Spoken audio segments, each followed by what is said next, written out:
सुग्रीव का भगवान ने सब अभाव पूर्ण किया, सुग्रीव भगवान को भुलाए गए। सुग्रीव सुधि मोर बिसारी पावा राजकोष पुर नारी। आया रघुनाथ जी को क्रोध, निकाले बाण, बोले मार डालूंगा। मुझे भूल गया जही तेही सर हटाओ मूढ़ कह काली। जिस बाण से बाली को मारा था कल मारूंगा मैं। लक्ष्मण जी भगवान के आवेश को देखे कहे भैया आप रुकिए, हम जा तनी मार के आओ तनियों के, आप रुकिए। भगवान ने कहा मारना मत, क्यों? मित्र है। जीवन में किसी से संबंध बनाना हो तो संबंध बनाने के पहले विचार करिए, जिससे संबंध बनने जा रहा है वो अच्छा है, बुरा है, बड़ा है, छोटा है, पाक है, मलिन है, निर्मल है, कैसा है, पहले विचार करिए। मेरे रघुनाथ जी की कथा कहती है एक बार संबंध यदि बन गया है फिर विचार मत करिए, अपनी ओर से जीवन भर संबंध का निर्वाह करते रहिए, फिर ना सोचिए। लक्ष्मण जी बोले मैं जाता हूं मार के आता हूं, भगवान बोले मारना मत, तात सखा सुग्रीव मेरा सखा है, भला है चाहे बुरा है, मैंने उसे अपना कह दिया है। समाज कहता है राघव बाह गहे की लाज, बाह पकड़े हो तो उसकी लज्जा बचाना। मैंने उसको अभय किया है, जिसको अभय किया हूं उसको मैं कैसे भय में डाल सकता है? इसलिए जाओ, मारना मत, केवल उसको डरा कर ले आओ। लक्ष्मण जी गए, सुग्रीव को पकड़ के लाए, आते आते पांव में गिर गए सुग्रीव, कहे प्रभु आपकी माया ने मुझे फंसा लिया था, और नाथ जब तक आपकी कृपा नहीं होगी तब तक जीव आपकी माया से बचने वाला नहीं है। तो मैं तो आपकी माया कारण प्रभु भूल गया था, प्रभु शरण में आया हूं। भगवान ने क्षमा किया और कहा मित्र शीघ्र यत्न करिए जिससे जानकी जी का पता चले। सुग्रीव जी ने कपियों की विशाल सेना को बुलाया है, कहा पूरब जाइए, पश्चिम जाइए, उत्तर जाइए, सीता जी का पता लगाइए, लेकिन सावधानी रहे, 1 मास के भीतर लौट के आना है। कितने दिन के भीतर? 1 मास। हाँ, ऐसा नहीं कि पता लगाने गए फिर आपका पता लगाने के लिए भेजना पड़े। घर परिवार में कई लोग ऐसे होते हैं जिनको कोनो काम सौंप दीजिए ना तो उनके पीछे एक आदमी को लगाना पड़ता है, देखिए ठीक से कर तरन के निखन कर। सुग्रीव जी ने कहा मास दिवस के भीतर आना है। दूसरी शर्त ये नहीं कि गए 1 महीना सो के चले आए, आके बोल दिए नहीं मिली, ना ना, पता लगा के ही वापस आना है। खाली हाथ जो यहां लौट के आएगा, आने के साथ मेरे हाथ से वो मार दिया जाएगा। कठोर दंड का विधान बनाया, कपियों को भेजा। इनके बाद जो मुख्य सेनापति थे, शेरमान जी, जामवंत जी, गवगवाक्ष, द्विदमैंद, नल नील, सठ निसठ, इन कपियों को बुलाकर कहा सुग्रीव जी ने आप सभी लोग मिलकर दक्षिण दिशा में जाइए, सीता जी का पता लगाइए, लेकिन याद रहे शर्तें यहां भी लागू हैं। आप लोगों को भी 1 महीने के भीतर ही आना है और पता लगा के आना है, खाली हाथ नहीं आना है। भगवान बैठे हैं, सुग्रीव जी सबको भेज रहे हैं, सारे कपि दूर से प्रणाम कर करके गए। और सबसे बाद में पाछे पवना तनय सिरुनावा, पाछे पवन तनय सिरुनावा,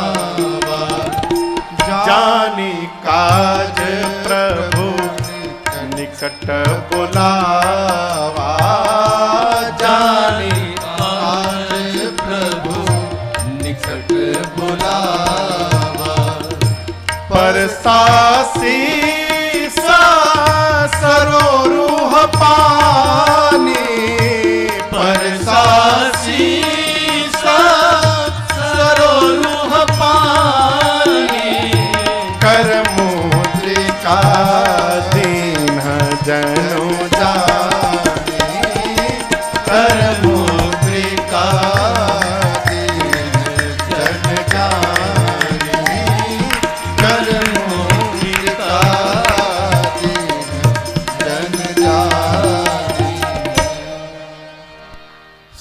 कपि लोग प्रणाम किए। सबके प्रणाम करने के बाद पाछे पवन तनय सिरु यहां दर्शन करिए। जामवंत जी प्रणाम किए, भगवान ने आशीर्वाद दिया, जाइए। अंगद जी ने प्रणाम किया, भगवान ने आशीर्वाद दिया। नल नील ने प्रणाम किया, प्रभु ने आशीर्वाद दिया। जितने कपि प्रणाम करते गए, परमात्मा आशीर्वाद देते गए। सबसे अंत में श्री हनुमान जी ने भगवान को प्रणाम किया, भगवान ने आशीर्वाद नहीं दिया। भगवान बोले, है नहीं, आओ पास आइए। क्यों?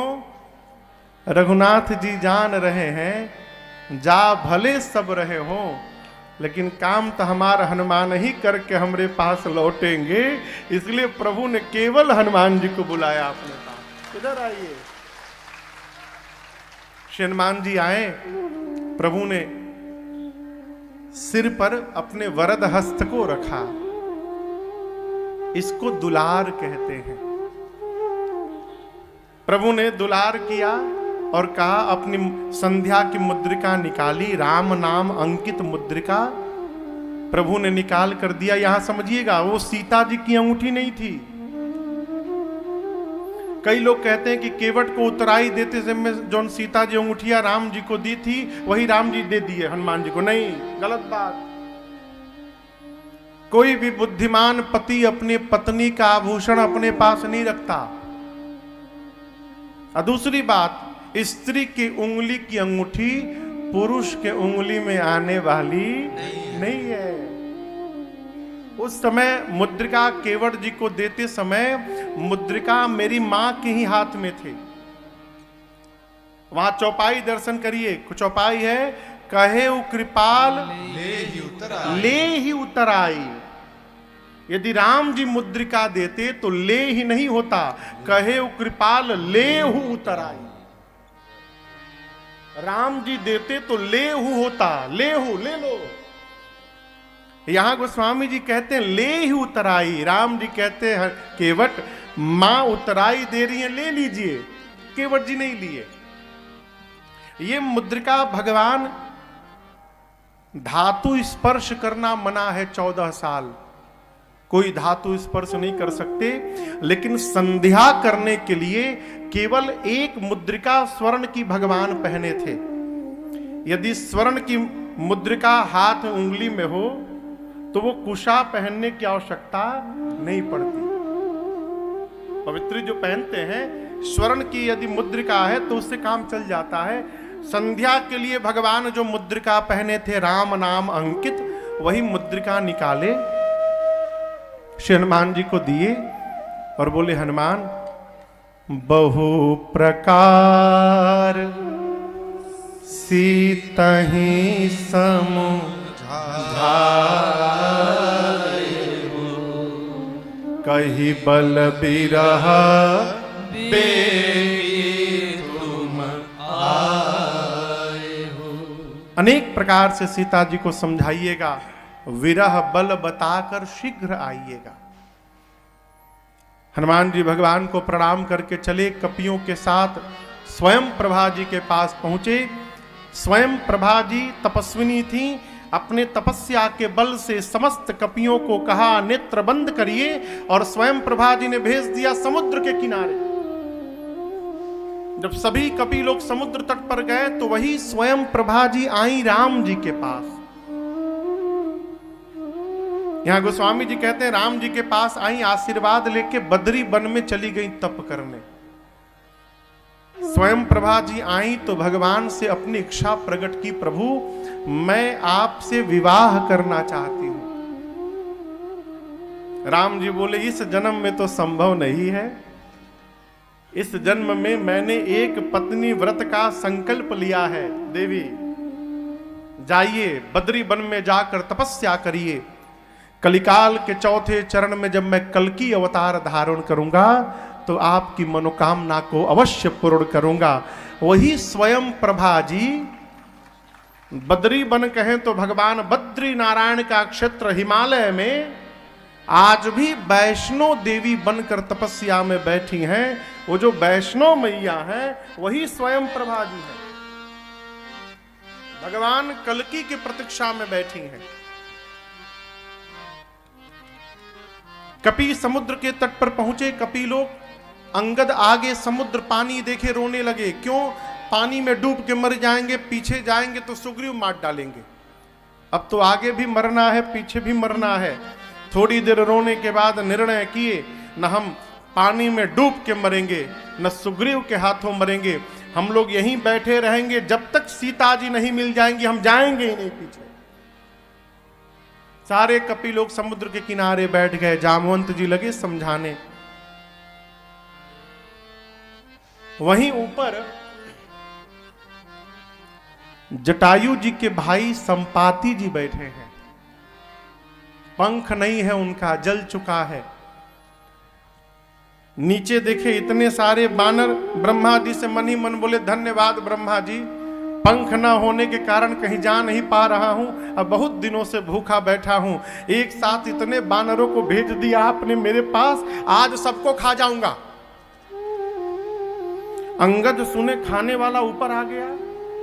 बोले प्रभु हम लोग निर्णय किए कि न डूब के मरेंगे न सुग्रीव के हाथों मरेंगे, तब तक आपने यही मारने की व्यवस्था बना दी। एक ये गिद्ध है जो हम लोग को खाने की बात करते हैं। एक जटायु जी गिद्ध थे जिन्होंने राम कार्य में प्राण की आहुति दे डाली अपनी। संपाति सुने जटायु, पास में आए, कहे डरिए मत जटायु मेरे भाई थे। क्या हुआ मेरे भाई को? श्री जामवंत जी ने पूरी कथा सुनाई। संपाति जी ने समुद्र जल से भाई को तर्पण दिया, अपनी कथा सुनाई और कहा चंद्रमा नाम के मुनि ने मन से कहा जब त्रेता में राम जी के दूत सीता जी का पता लगाने जाएंगे, दूतों के दर्शन से आपके शरीर में नवीन पंख निकल आएंगे। जैसे संपाति बोले, जामवंत जी बोले हम ही वो दूत हैं, हम ही लोग। और जैसे परिचय प्राप्त हुआ, संपाति जी के शरीर में नवीन पंख निकल आया। जैसे पंख निकला है, पंख फुला के संपाति लगे नाचने वहीं पर। जामन जी बोले आपका काम हो गया ना, आपका काम पूरा हो गया, अब आप हमारा काम करिए। गिद्ध को बहुत दूर तक दिखाई देता है, देखिए कहीं सीता जी दिख रही हैं। संपाति जी लगे देखने, बोले मिल गई सीता जी। मैं देखा हूं तुम नाही गीधहि दृष्टि अपार, बूढ़ भयं नत करते कछुक सहाय तुमार। संपाति जी बोले समुद्र में 100 योजन दूर त्रिकूट पर्वत पर लंका नगरी है, जहां अशोक वाटिका में एक अशोक वृक्ष के नीचे शोक रहित होकर सीता जी बैठी हुई है। मैं स्पष्ट देख रहा हूं। जैसे पता बताया, जब जामवंत जी कपि लोग नाचने लगे, बहुत सुंदर, और सहायता करिए। बोले और नहीं करूंगा, क्यों? बूढ़ा हो गया हूं, शरीर में बल नहीं है। हाँ एक सहायता कर सकता हूं, आप लोगों में से कौन वहां जाएगा ये बता सकता हूं। जामवंत जी बोले कौन जाएगा हम लोगों में से? संपाति जी बोले जो ना गए सत जो जन सागर, जो ना गई सत जो जन सागर, करई सुराम काज मतिया कर करई सुराम काज मतिया कर। अस कही करुणा गीत जब गाया, अस कही करुणा गीत जब गाया, दिन के मन अति विस्मय भय, दिन के मन अति विस्मय भय, दिन के मन अति विस्मय भय। संपाति जी बोले 100 योजन की छलांग जो आप में से लगा सकता है। कितनी लंबी? 1 योजन में 12 किलोमीटर है। तो 100 योजन में कितना हो गई? 1200 किलोमीटर। यहां जंप मारे तो 1200 किलोमीटर बाद उतरे। इतनी लंबी छलांग जो लगाने की शक्ति रखता है वही राम जी का काम पूरा करेगा। जामवंत जी बोल कर गए, संपाति जी, कपि लोग आपस में बात करने लगे। उनकरा जाए के तो रहल है ना, बता के गईले के जाई हो, 100 योजन कौन जा सकता है? एक कपि बोला कि हम तो एक बार 20 योजन की छलांग मारे थे। दूसर का बोला तुम 20 तो हम 30 योजन। जामन जी देखे तो धीरे धीरे बढ़ रहे हैं, बोले बहुत सुंदर, 30 योजन, क्या बात है। तब तक एक कपि बोला हमार 40 लिखिए, हम 40 योजन जा सकते हैं। बोले बहुत सुंदर। और कोई वीर है यहां पर? एक कपि बोला 50 योजन। बोले बहुत सुंदर, वाह शाबाश। और कोई वीर हिम्मत मानिए, एक बोला 70 योजन जाऊंगा। बोले बहुत पहुंचने वाले हो आप। 70 के आगे कोई वीर है यहां पर? इठा एक भी वीर? एक कपि ने पूरा हिम्मत बांधा। जामन जी बोले क्या बात है? बोले हिम्मत बांध रहा हूं।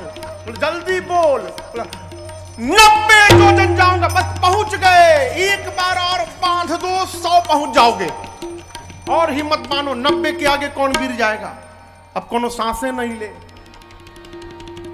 90 वाला बार बार पूछे जाई, बोले रुको 2 मिनट। कहाँ जाइए? 90 के आगे कौन जाएगा? हम जाई, रुकिए 2 मिनट। कहाँ जाइएगा? 90 योजन जाइएगा ना? 90 नहीं 99 भी जाओगे, डूब के मर जाओगे। आप लोग अपने आप को युवा कहते हैं, शर्म नहीं आती युवा कहने में? मैं बूढ़ा हो गया, शरीर में पहले के समान मेरे बल नहीं रहा। भगवान जब बलि को बांधने के लिए त्रिविक्रम रूप धारण किए थे, उस बढ़े हुए स्वरूप की मैंने 2 घड़ी में 7 परिक्रमा लगाई थी। तब मेरी युवा अवस्था थी। आप युवा हैं, कहते हैं 70 जाऊंगा, 90 जाऊंगा। जवानी को जब ललकारा तो अंगद जी बोले जा तो सकता हूं मैं, वापसी की गारंटी नहीं है कि आ पाऊंगा। अंगद कहूं जाऊं मैं पारा, परंतु जी संशय कछु कीर्ति बारा। चला जाऊंगा, आने का भरोसा नहीं है, आ पाऊंगा कि नहीं आ पाऊंगा। जामन जी मन में सुने तो बोले जब जाके आ ही नहीं पाओगे तो बीच में लबर लबर काहे बोलना भाई? जाना नहीं है, जाके वापस भी आना है। अब यहां दर्शन करिए, पूरा एकदम समाज का चित्रण है। जाना किसको है बताइए बताइए? हाँ, जिसको जाना वो चुप बैठा है, और जो नहीं जा सकता है सब अपन अपन सर्टिफिकेट लिए घूम रहे हैं। 30 योजन, 50 योजन, 70 योजन, 90 योजन। आज ही का ठीक समय है। वर्तमान परिस्थिति समाज की, देश की जो है, काम करे वाला चुपचाप काम कर रहा है, और जिसको काम नहीं करना है वो केवल प्रचार में लगा है। लोग जाने कि हम काम करता नहीं। हनुमान जी महाराज कुछ नहीं बोले। जामवंत जी जाकर बोले हनुमान जी से, कहई रीछ पति सुनु हनुमाना, कहई रीछ पति सुनु हनुमाना। का चुप साधि रहे बलवाना, का चुप साधि रहे बलवाना। पवन तनय बल पवन समाना, पवन तनय बल पवन समाना। बुद्धि विवेक विज्ञान निधान, बुद्धि विवेक विज्ञान निधाना। कवन सुकाज कठिन जग माही, पवन सुकाज कठिन जग माही। जो नहीं होई तात तुम पाही, जो नहीं होई तात तुम पाही। जामवंत जी बोले हे बजरंग बली, सभी कपि अपना अपना बल बता दिए, आप कुछ बोलिए। आप तो जा सकते हैं ना, क्योंकि आप पवन पुत्र हैं। पवन के समान आपका बल है और शरीर का वेग है। आप बल बुद्धि के अपार भंडार हैं। आप जाएंगे ना उस पार? हनुमान जी महाराज राम सिया राम सिया राम जय जय राम राम सिया राम सिया राम जय जय राम राम सिया राम सिया राम जय जय राम राम सिया राम सिया राम जय जय राम। जामन जी बोले हनुमान जी हमरो बात सुनिए थोड़ा। अरे समुद्र जाकर पार वापस आना कोई आपके लिए बड़ी बात नहीं है। संसार का कौन सा कार्य ऐसा है जो आपके लिए संभव है, कठिन है, जो आप नहीं कर सकते। आप कुछ भी कर सकते हैं।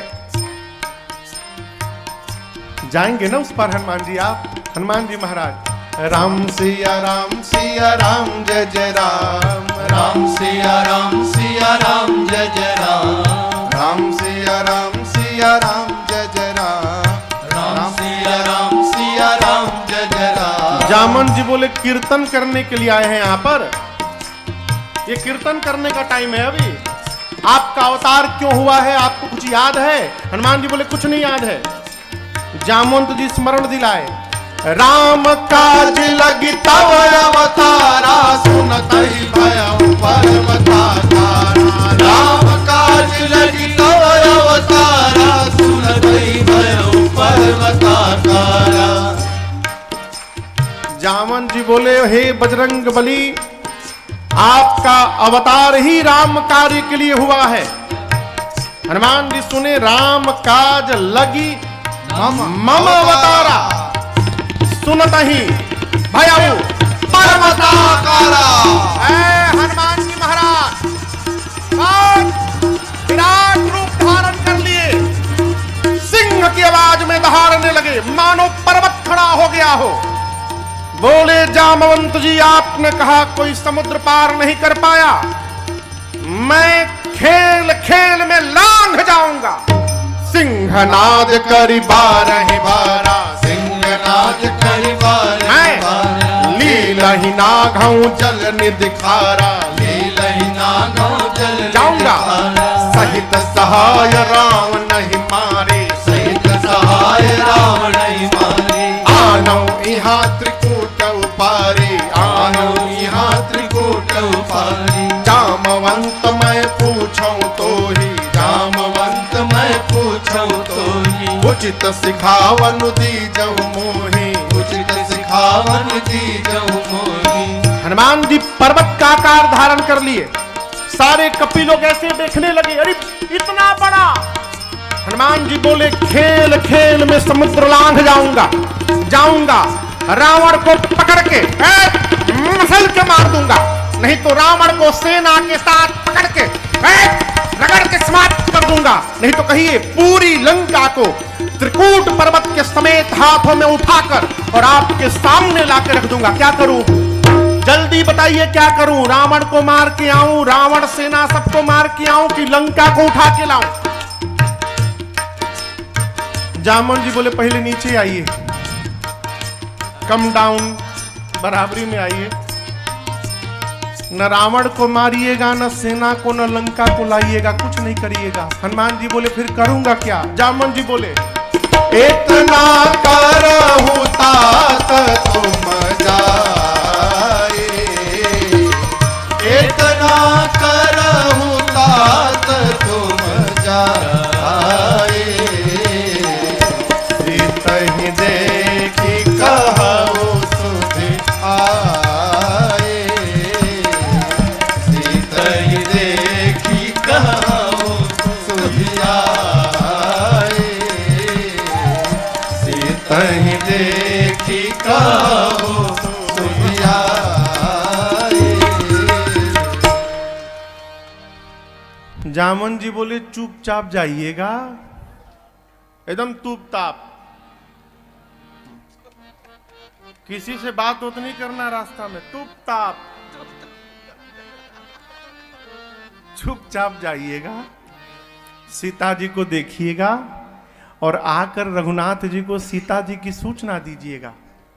हनुमान जी बोले इतना दूर जाऊंगा, रावणवा को 2-3 फाइट मारे भी ना चलाऊंगा? ना ना ना ना, डोंट टच हिम। रावण को टच भी मत करिएगा, वो हमारा आपका डिपार्टमेंट नहीं, वो राम जी का डिपार्टमेंट है। आप तो केवल सीता जी को देखिएगा, देख कर चले आइएगा। हनुमान जी बोले रावणवा के? बोले उसके लिए परमात्मा पर्याप्त है। कपिसेन संग संहारे निशिचर राम सीतयाली है, त्रैलोक पावन सुजस सुर मुनि नारदादि बखानी है। जो सुनत गावत कहत समुझत परम पद नर पावई। रघुवीर पद खोज मधुकर दास तुलसी गावई। दास तुलसी गावई, दास तुलसी गावई। जामवंत जी बोले कपिसेन संग संहारी।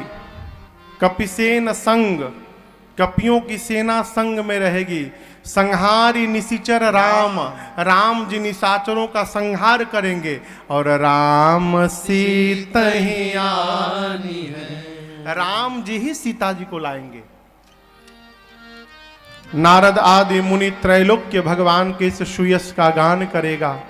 भगवान की इस कथा को जो कहेगा, जो सुनेगा, जो गाएगा, जो समझेगा, अंत में एक दिन भगवान के परम धाम को प्राप्त कर लेगा, इसमें कोई संशय नहीं है। आगे की कथा श्री सुंदर कांड जी में प्रवेश करती है। सुंदर कांड की कथा सब प्रकार से सुंदर है। प्रारंभ में गोस्वामी तुलसीदास जी ने 3 श्लोक लिखे हैं।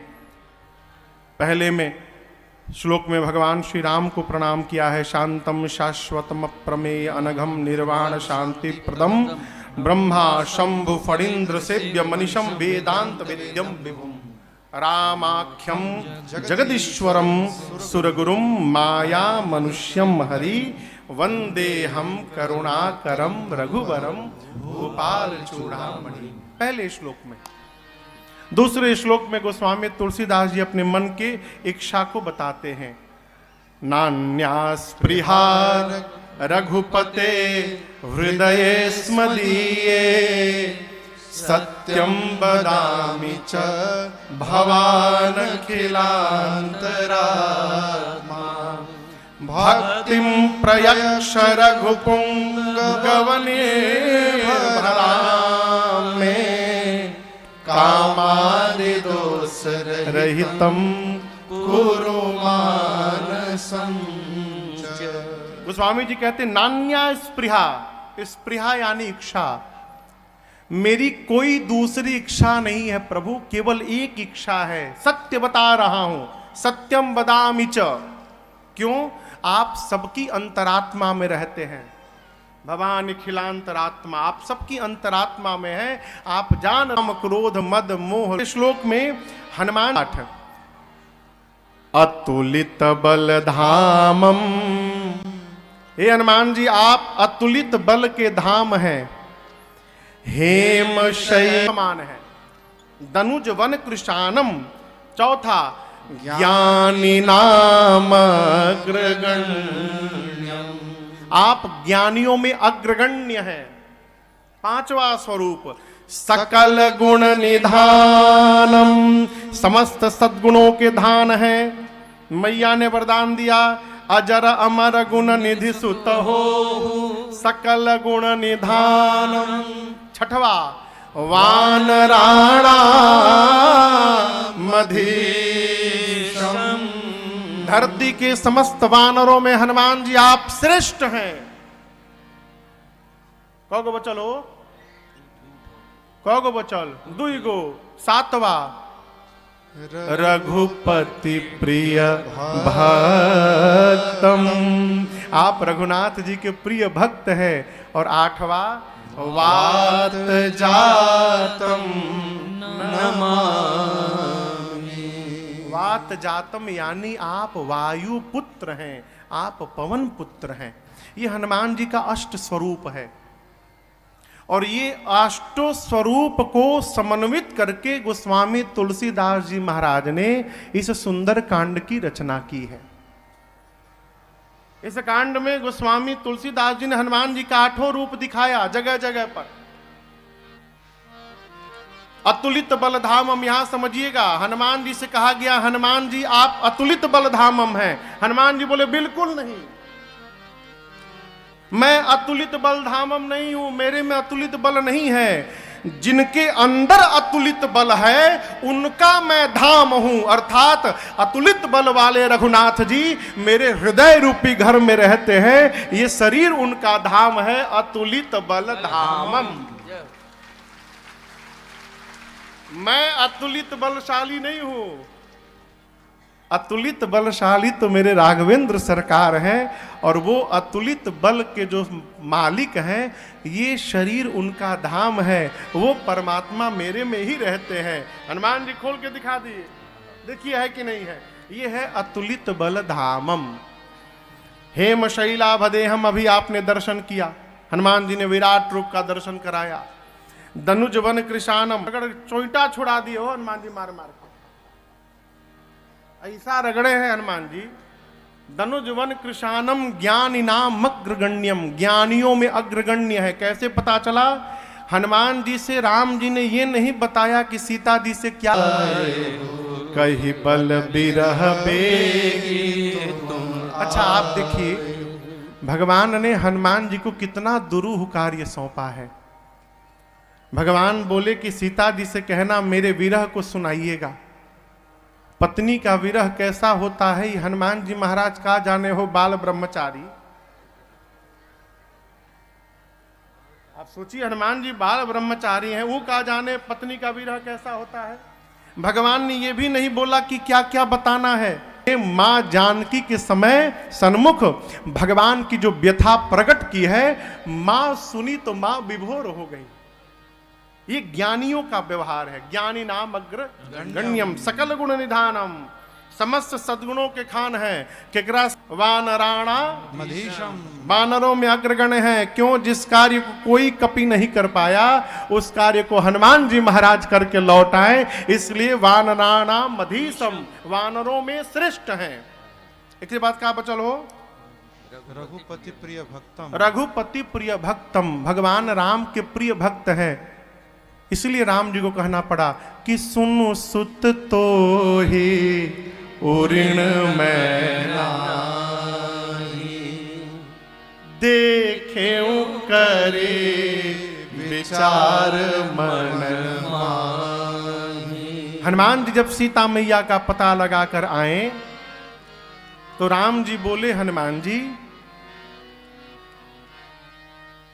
मैं जीवन में सबके ऋण से उऋण हो सकता हूं पुत्र, लेकिन आपके ऋण से मैं उऋण हो तो सकता हूं, लेकिन मैं चाहता नहीं हूं कि मैं उऋण हूं। मैं जीवन भर आपके ऋण से दबा रहना चाहता हूं। हनुमान जी बोले, क्यों प्रभु?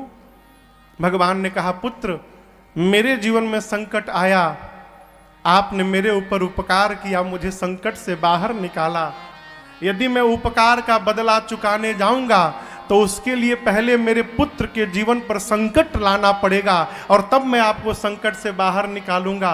और मैं नहीं चाहता हूं कि मेरी संतान के जीवन में कोई संकट आवे, इसलिए मैं उऋण होना नहीं चाहता। ये प्रिय भक्त का लक्षण है। रघुपति प्रिय भक्तम, भक्तम, रघुपति वर दूतम, दोनों एक ही है, श्रेष्ठ दूत। वात जातम नमामि। हे हनुमान जी, आप पवन पुत्र हैं। जिस प्रकार पवन की सर्वत्र गति है, उसी प्रकार आपकी भी सर्वत्र गति है। जिस लंका में, अभेद लंका में कोई नहीं जा सकता, पवन की भांति आप लंका से जाके चले आए। आप पवन पुत्र हैं। ये हनुमान जी का 8 रूप। तो पूरा सुंदरकांड तो सुनाइए दिए आपको हम। चलिए स्पर्श करते हैं जामन जी की बात। कौन सी बात? इतना करे हो तात तुम जाई, सीता ही देख कहौ सुधी आई। एगो निवेदन करें, समिति में 1-2 बूढ़ आदमी का होकर बहुत जरूरी है भाई। जैसे देखिए, हम लोग अपने दल में पंडित जी को लेके चलते हैं, ये सबसे बूढ़ है हम लोग के यहाँ। हाँ, ये भले बात है कि बारो रंगवा के भले बूढ़ ना दिखाई पड़े तो बूढ़ अपने मानने को तैयार ना हो, और ही कहियो रंगवाए चाहना रे सीताराम विवाह में जरूर रंगवाओ थे। कहा जैसे भजन शुरू थे, ए बुढ़ऊ बाबा के पाकल पाकल दाढ़ी, तो सब लोग इन्हीं को देखा था। क्यों वृद्ध क्यों होना चाहिए? बाल्य अवस्था, बचपन में पूरा बचपन जितना श्रेष्ठ स्मरण कर सकता है, न उतना श्रेष्ठ जवानी स्मरण कर सकती है, न बुढ़ापा कर सकता है। स्मरण यानी याद। बचपन में स्मरण की शक्ति बाबूजी प्रबल हो जाती है, जवानी में पुरुषार्थ की शक्ति प्रबल हो जाती है, और वृद्धावस्था में विचार करने की शक्ति प्रबल हो जाती है। एक वृद्ध जितना श्रेष्ठ विचार कर सकता है, उतना श्रेष्ठ चिंतन युवा नहीं कर सकता। आप कल्पना करिए, यदि जामवंत जी महाराज न होते तो हनुमान जी आजुए राम कथा पूरा कर देते। रावण को वरदान भी मिला है, बानर मनुज जात दुई बारे, या तो बानर मारेगा नहीं तो मनुष्य। हनुमान जी वानर के रूप में ही हैं, जाते उठा के पटकते, समाप्त करके सीता जी को लेके चले आते। लेकिन जामवंत जी थे, कहा रोका, कुछ नहीं करेंगे, चुपचाप जाएंगे, सीता जी को देखेंगे, देख करके आकर रघुनाथ जी को सुनाएंगे। ये बात जामवंत के बचन सुहाए, सुनि हनुमंत हृदय अति भाए। तब लगे मोहि परिखे हो तुम भाई, सही दुख कंद मूल फल खाए। जब लगिया सीतहि देखी, होई काज मोहि हर्ष विशेषी। जब लगिया सीतहि देखी, होई काज मोहि हर्ष विशेषी। जामवंत जी की बात हनुमान जी को बहुत अच्छी लगी। घर में परिवार में केहू समझावे तो समझे के चाहिए, और जब बड़ के बात समझ में आवल बंद हो जाए तो समझ लेना चाहिए कि विनाश निकट आ गया है। विनाश काले विपरीत बुद्धि। हनुमान जी जामवंत जी की बात समझ गए, समझे नहीं, बहुत अच्छी भी लगी। हनुमान जी कपियों से बोले, देखिए मैं जा रहा हूं, जब लगी आवों सीता ही देखी, जब तक सीता मैया को देखकर न आ जाऊं तब तक आप लोग जाइएगा मत, यहीं बैठे रहिए। तब लगी मोहि परिखे हूं तुम आए। हम जानते हैं कि यहाँ थोड़ा कष्ट है, भोजन पानी ठीक ठाक नहीं है, लेकिन थोड़ा कष्ट सही है, कंदमूल फल खाइए, अब मेरी आने की प्रतीक्षा करिए। जामन जी बोले क्यों? हनुमान जी बोले आप लोग चले जाएंगे, बाद में मैं जाऊंगा तो कहा जाएगा हनुमान ने पता लगाया है, और आप लोग रुके रहेंगे, मैं आऊंगा, सब लोग साथ में चलेंगे तो कहा जाएगा कि सब। जीवन में प्रयास करिए कि आपकी उपलब्धि आप लोगों में बंट जाए। ये सरल नहीं है, बहुत कठिन है। काम करने वाले के पास काम करने से फुर्सत नहीं है, जिसके पास काम नहीं है उसके पास एक ही काम है, प्रचार। बस दो ही काम, खाली नाम छप जाए, फोटो आ जाए। ये दोनों इतना खतरनाक बीमारी है, छपास और फोटास। इससे अपने आप को बचाइए। अरे यहां फोटो आए चाहे ना आए प्यारे, इधर तो फोटो सब खींचा जा रहा है। ये सब जान रहे हैं कि कौन क्या कर रहा है, कौन क्या नहीं कर रहा है। करने वाला काम करत है, ना करने वाला खाली बतावत है, मैं। कबीरदास जी एक दोहा लिखे, मैं ना ने मैं ना कहा। मैं ना क्या बोलती है? मैं ना मैं ना ने मैं ना कहा, मोल भयो 10-20। अब बकरे ने मैं कहा, कबीर कटायो शीस। मैना मैना मैना बोलती गई, दाम बढ़ गया हो, मूल्य बढ़ गया। लोग घर में ले जाके सजाने लगे। बकरा मैं बोला, गर्दन उतर गया। किसकी रचना है बाबू वो?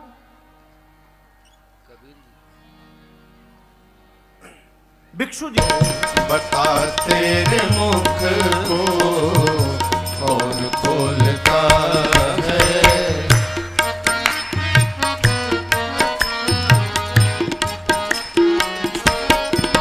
दिन भर दुकान में बैठ के कांटा तराजू ले लिए, 5 किलो 4 किलो। हाथ तौलते हैं, हाथ तौलते या तू तौलता है। कौन तौलता है? बता तेरे मुख को कौन खोलता है। हमारे चाचा एक हैं, कहते हैं बाबू,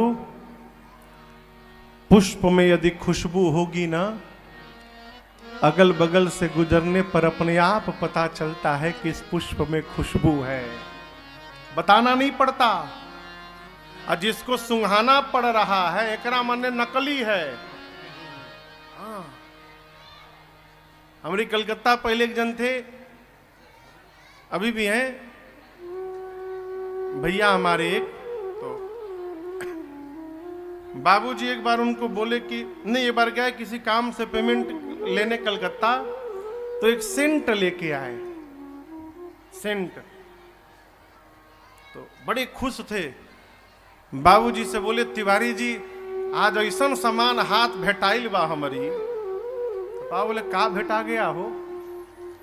5000 का सेंट 100 रुपया में लाया हूं। बोले मतलब 5000 दाम? निकाले सेंट, 5000 एकड़ दाम बा। सड़क पर एक आदमी मिल गया, हमको सुंघाया, हम सूंघे, बोलते बोलते फंसा लिए उसको। बाद में 100 रुपया में लेके आए हैं। पापा बोले, हमरों को महकावत तनी। अब वो कितनों मारे तो खाली पानी निकले वो में से, सेंट निकलबे ना करे। कहे पूरे बोतल में खाली पानी था, ऊपरे बस इतना सेंट था, वो उनको सुंघाने के लिए। और 100 रुपया में पानी भरा बोतल खरीद कर लाए थे। जिसको सुंघाना पड़ रहा है, इसका मतलब वहां कोल झोल माल है, वहां बचिए। जहां खुशबू होगी माई बाप, बताना नहीं पड़ेगा। जीवन में खुशबू होगी, अगल बगल के लोग उससे प्रभावित होंगे। इसलिए बताने से बचा जाए, कर्म करते रहिए। दुनिया वाले जाने चाहे ना जाने, माई बाप जगदीश सब जान रहे हैं। आपको सुनाया था ना कि जो भी भला बुरा है मेरे राम जानते हैं। बहुत पहले हमारी गाड़ी थी, ट्रांसपोर्ट का काम था। एक बार हमारी गाड़ी पकड़ा गया हल्दिया में, बिना मतलब में पुलिस वाले लोग पकड़ लिए। तो कलकत्ता से हम गए हल्दिया गाड़ी छुड़वाने के लिए। ऑफिस में गए आरटीओ के, वो जो साहब बैठे थे, मैं भी कुर्सी में बैठ गया। बोले क्यों पकड़े हैं? बोले काम ही पकड़ना है। बोले कागज तो सब सही है, खाली गाड़ी थी, फिर भी पकड़े हैं। उनको फिर बताइए क्या करें।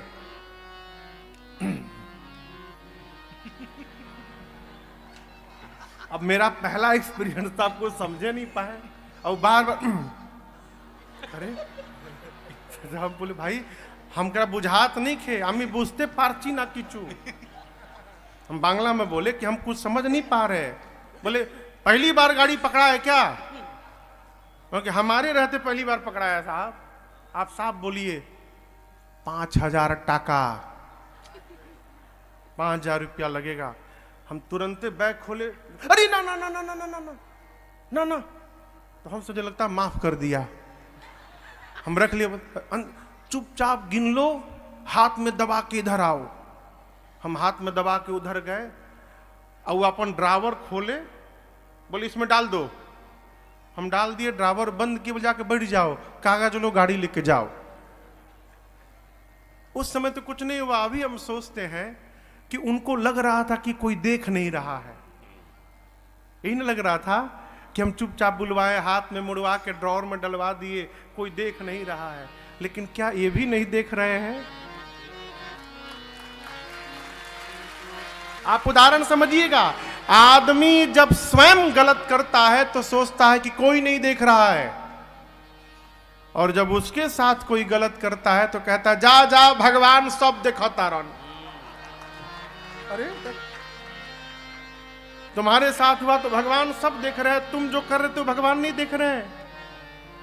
भगवान सब जानते हैं, इसलिए कर्म करिए केवल। हनुमान जी ने कहा जब तक लौट कर ना आ जाऊं आप लोग जाइएगा मत।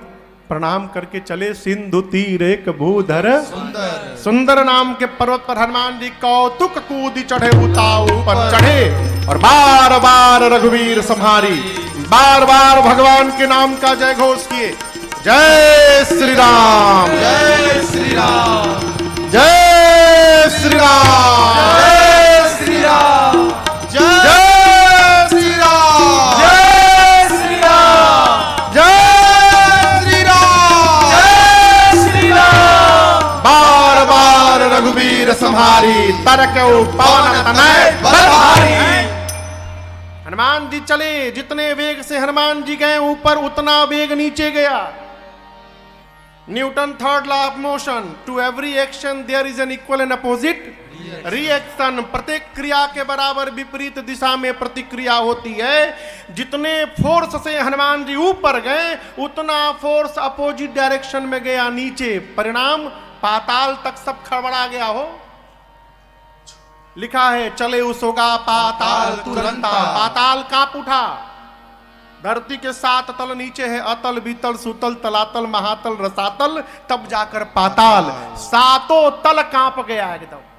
इस फोर्स से हनुमान जी बल से चले ऊपर। मैनाक पर्वत बाहर आकर बोले हनुमान जी विश्राम करिए। हनुमान जी बोले परिचय दीजिए। मैनाक बोले आपके पिताजी का मित्र हूं। हनुमान जी बोले बाबूजी का मित्र पिताजी के समान होता है। रुकिए चाचा जी। हनुमान ते ही परसाकर पुनि कीन्ह प्रणाम। अब बोले विश्राम, राम काज कीन्हे बिनु मोहि कहाँ विश्राम। आदमी 5 मिनट काम करता, थोड़ा आराम कर ली हम, अब आराम कर ली। आराम से जीवन में कुछ नहीं होता। जो आराम करता है वो जीवन भर बस आरामे करत है, कुछ नहीं करता।